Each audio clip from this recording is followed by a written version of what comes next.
you clicked on this video, most likely you are looking to make art your career. You're either a student, or you're doing this part-time and would like to take it to the next level, or you are just starting and you have no idea what steps you should take to create this hobby into a job. I completely understand, and starting out for me felt extremely daunting, and I had no idea what steps I should be taking to make this job a reality. So with this video, I hope to show you some steps that I personally took to get your career kickstarted. But there are so many ways to get into the industry. Don't feel discouraged if what I tell you is not for you.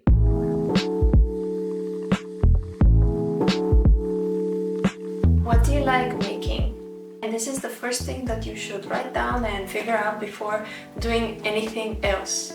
Do you like making illustrations of your own original characters? Would you like to make graphic novels or comic books?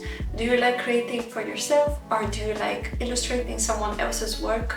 There are so many ways you can earn money from making art, and finding out and trying out different things to see what you enjoy doing the most is crucial before doing anything else. I originally thought that I wanted to work in the animation industry, and for a long time I was preparing my work for it. I went on to study a bachelor's degree in animation, only to find out that I didn't like it, and I had to pivot my entire career to do something else that I actually enjoyed. Very simple exercise would be to make a mind map. I really like this software, it's called Miro. It's free. With the mind map template, it's really easy to visually see what you enjoy. So for example, you can have a starting point of children's book illustration, but children's book illustration could be traditional, it could be digital. You can do this breakdown out of any job you can think of. If you want to do stationery, what kind of stationery, what kind of stickers, just break it down to as small steps as you possibly can, and that would make the path forward much easier to follow.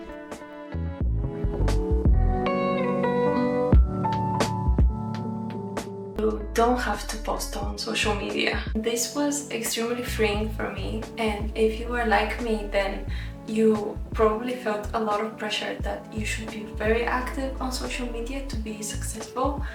I have found that that is not at all the case. Maybe you're spending way too much energy on things that aren't actually benefiting your progress. For example, instead of focusing on exactly the kind of portfolio that you should be making, if you would like to be a children's book illustrator, you should research on how to draw kids, drawing different book covers, drawing different themes, drawing different landscapes even. And if you would be making art for social media, then you would be kind of wasting your time instead of actually focusing on the portfolio you should be making. In fact, so many of the jobs I mentioned in the previous part don't require a social media presence at all.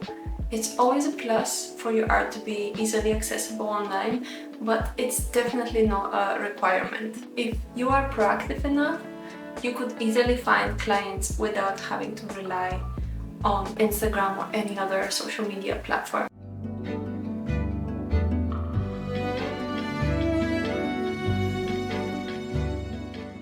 Freelancer websites. Some of them have quite a bad reputation of only having cheap work and the art not being respected enough, but I find freelancer websites a great place to start your career. You learn so much about how you work with people, how you can keep deadlines, how to make your own schedule, how to deal with clients that don't treat you fairly. It's a great way to practice these things, because once you get bigger clients, you would have the confidence of working with different kinds of people and knowing how to handle yourself in professional situations. The three most popular ones are Fiverr, Upwork, and I personally found a lot of work through Twine. You have to really sift through the different kind of work, but it's a great opportunity for you to try out different art jobs if you don't know exactly what you like to be doing. When I started looking for commissions, I didn't know what I liked making yet. So I went on all of these freelancer websites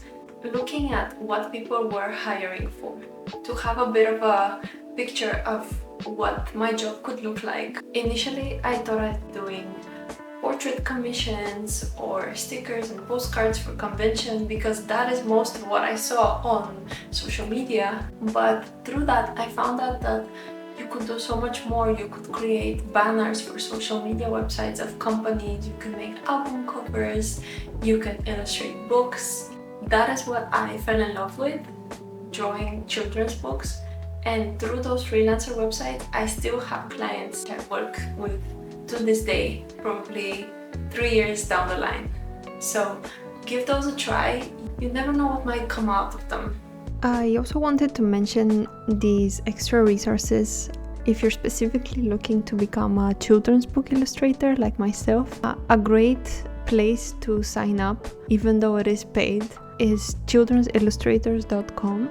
It's a yearly fee and it's quite a lot, but I found a few clients from here. Even just getting one book already pays off the fee for the entire year, and I think it's a really nice resource, people to find you and offer you work directly for children's book illustration. The other website that is definitely worth checking out is the Society of Children's Book Writers and Illustrators. Even if you don't sign up for the website, I still think that you should look through it. It has a lot of resources, a lot of information if you want to make this your job.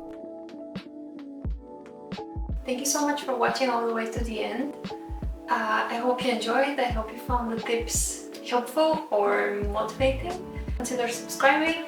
I post videos every other Friday. I'm currently working on my first graphic novel, so I'm sharing the process of that.